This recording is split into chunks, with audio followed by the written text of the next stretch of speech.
डनकाशी news channel, सच है तो बोलेगा। कासगंज जिले के सहावर कोतवाली क्षेत्र की नगला चौबे गांव में एक 17 वर्षीय छात्रा की संदिग्ध परिस्थितियों में मौत हो जाने से इलाके में सनसनी फैल गई। घटना के बाद परिजनों में कोहराम मच गया है और गांव में शोक का माहौल है। मृतका की बहन ने आरोप लगाया है कि जमीन के विवाद को लेकर उसके भाई और भाभी ने छात्रा की हत्या की है। परिजनों के अनुसार परिवार में जमीन को लेकर लंबे समय से विवाद चल रहा था और घटना से पहले भी इस मुद्दे को लेकर घरेलू कहासुनी हुई थी। घटना की सूचना मिलते ही पुलिस अधीक्षक सहित अन्य वरिष्ठ अधिकारी मौके पर पहुंचे और मामले की जानकारी ली। पुलिस ने घटनास्थल का निरीक्षण करने के बाद छात्रा के शव को कब्जे में लेकर पोस्टमार्टम के लिए भेज दिया है। मृतका की अचानक हुई मौत से परिवार का रो रो कर बुरा हाल है। वहीं गांव में घटना को लेकर तरह तरह की चर्चाएं हो रही हैं। पुलिस का कहना है कि पोस्टमार्टम रिपोर्ट और जांच के आधार पर आगे की कार्रवाई की जाएगी। फिलहाल पुलिस सभी पहलुओं को ध्यान में रखते हुए मामले की गहन जांच में जुटी हुई है। छात्रा की मौत के वास्तविक कारणों का खुलासा पोस्टमार्टम रिपोर्ट आने के बाद ही हो सकेगा।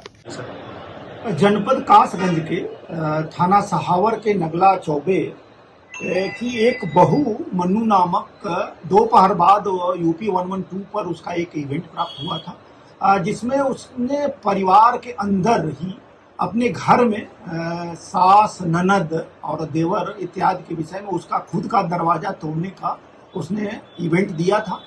इस सूचना पर तात्कालिक रूप से यूपी 112 की जो वाहन होती है पीआरबी वहां मौके पे पहुंची थी।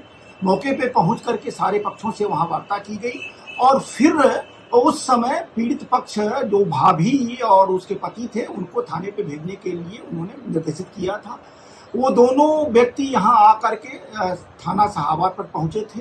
पहुंचने के अभी कुछ ही समय बाद ये जो एक लड़की जिसका नाम ज्योति है, जो लगभग 17 वर्ष की है, उसके पिता जो होमगार्ड में है, वो और अपनी बेटी और लेकर के यहाँ पहुंचे, जिसकी संदिग्ध परिस्थितियों में मृत्यु हो गई है। उनके द्वारा जो मृत्यु की सूचना दी गई, तात्कालिक रूप से फिर उसका पंचायतनामा भर करके और पैनल और वीडियोग्राफी में मृत्यु का कारण स्पष्ट करने के लिए उसको पोस्टमार्टम के लिए भेजा गया है, जिसपे उन लोगों द्वारा अपने भाभी और भैया पे जो आरोप लगा रहे हैं उनको लेकर के पूछताछ की जा रही है, वैधानिक कार्रवाई कराई।